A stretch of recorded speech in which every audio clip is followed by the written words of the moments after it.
Number 7। ये 1976 का time था और यूएसएस टाइन नाम का जहाज़ बंदरगाह पर पहुंचा क्योंकि उसका सोनार सिस्टम फेल हो गया था।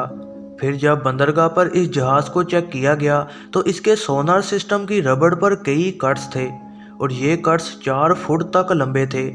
इस कट के पास कई अजीब तरह के निशान थे और ये निशान जायंट स्क्विड के होते हैं जब वो किसी चीज़ को काटे। ये निशान 4 फुट तक लंबे थे और आज तक इतने बड़े साइज के स्क्विड को किसी ने कभी नहीं देखा जो कि इतने बड़े कट लगा सकता है। इतने बड़े निशान से अंदाज़ा लगाया गया कि जिसने भी ये किया वो कम से कम 150 फुट तक लंबा होगा। इस साइज का कोई भी जानवर आज तक नहीं देखा गया। शायद ये क्रैकन होगा जिसका जिक्र पुरानी कहानियों में मिलता है। नंबर 6। ये एक ओरिजिनल और ऑफिशियल जर्मन रिपोर्ट है जिसमें एक मॉन्स्टर ने एक ब्रिटिश जहाज को डुबोकर तबाह कर दिया था। जुलाई 30 1915 को U-28 नाम के जहाज ने ब्रिटिश कार्गो शिप आइबेरियन पर एक टर्पीडो चलाया। ये टर्पीडो दूर ही फट गया और एक 60 फुट लंबे क्रोकोडाइल जैसे क्रीचर को लगा। फिर U-28 जहाज के कमांडर और कैप्टन्स ने इस जानवर को ठीक से चेक किया। जब उन्होंने इस क्रीचर को मरते देखा तो नोट किया कि इसकी 4 टांगें थीं और इसकी लंबी पूंछ थी और उसका मुंह एक मगरमच्छ जैसा था। ये एक ऑफिशियल मिलिट्री रिपोर्ट है जो कि इस स्टोरी को सच साबित करती है क्योंकि मिलिट्री में झूठ बोला जाए तो उनका करियर तबाह हो सकता है। अगर ये वाकई सच था तो ये आखिर क्या चीज़ थी। नंबर 5। 1999 में कई अंडर वाटर माइक्रोफोन्स जिन्हें हाइड्राफोन्स भी कहा जाता है उनमें बहुत ही ऊंचे साउंड को सुना गया जो कि 30,000 मील दूर से भी सुना जा सकता था। इस साउंड को कोट या ब्लूप का नाम दिया गया।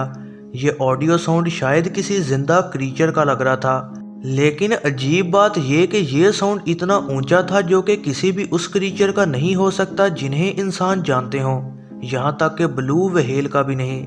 इस साउंड से ये लगने लग गया कि पानी में कोई क्रीचर हो सकता है जो कि ब्लू व्हेल से भी कहीं ज़्यादा बड़ा होगा या कम से कम वो ब्लू व्हेल से भी ऊंचा होगा। कई लोगों ने यह कहा कि यह साउंड तब आया जब अंटार्कटिका में बहुत सारी बर्फ टूट गई, लेकिन इस साउंड की असल वजह अभी तक नहीं मिल सकी। नंबर 4। साइंटिस्ट अभी भी इस अजीब दिखने वाले क्रीचर को आइडेंटिफाई नहीं कर सके। ये दिखने में कुछ डॉल्फिन जैसा था लेकिन डॉल्फिन नहीं था, लेकिन ये इंसान से भी 2 गुना तक बड़ा था।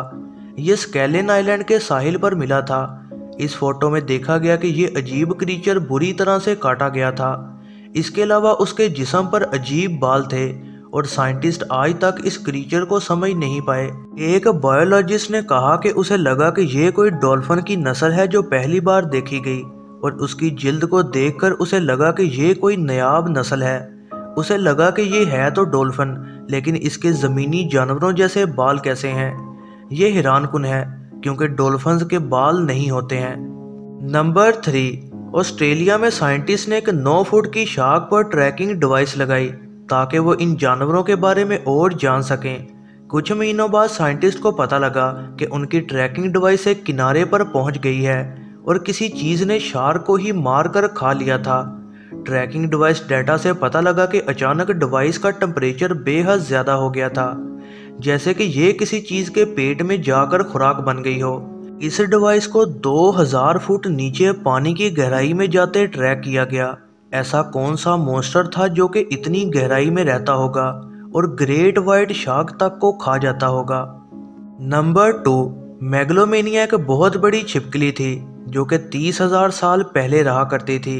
इमेजिन करें कि एक छिपकली जो कि बस जितनी बड़ी थी या शायद उससे भी बड़ी। हैरानगी की बात यह कि कुछ सबूतों से पता लगता है कि शायद ये छिपकलियां अभी भी हैं। इस मॉन्स्टर को देखे जाने की कई रिपोर्ट्स मिली। फिर एक रिसर्चर गॉर्डन ने कुछ सबूत ढूंढे। उसने कई फुट चौड़ा पैर का निशान देखा जो कि इस मॉन्स्टर के पांव से मैच करता था। सबसे अजीब बात यह कि इस छिपकली की कुछ हड्डियां मिली जो कि सिर्फ 300 साल पुरानी हैं और शायद अभी भी ऐसा हो कि कोई बहुत बड़ी छिपकली इस दुनिया में जिंदा हो। नंबर 1। वर्ल्ड वार 2 के दौरान एक बहुत ही हाई रैंक का बेल्जियम फाइटर पायलट अपने हेलीकॉप्टर पर बेस पर वापस आ रहा था। वो कोंगो में अपना मिशन पूरा करके वापस आ रहा था। वापिस आते दौरान उसने एक बहुत बड़ा सांप देखा जो नीचे ज़मीन पर मौजूद था।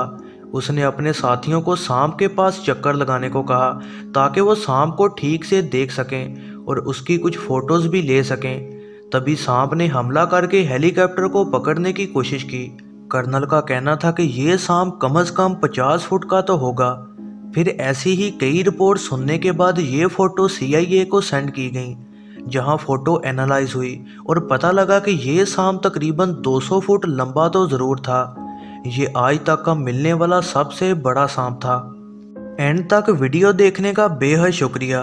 उम्मीद है कि वीडियो पसंद आई होगी। ऐसी ही नई वीडियोस के लिए चैनल पर बने रहें, सब्सक्राइब करें और बेल नोटिफिकेशन को ऑन करना ना भूलिएगा।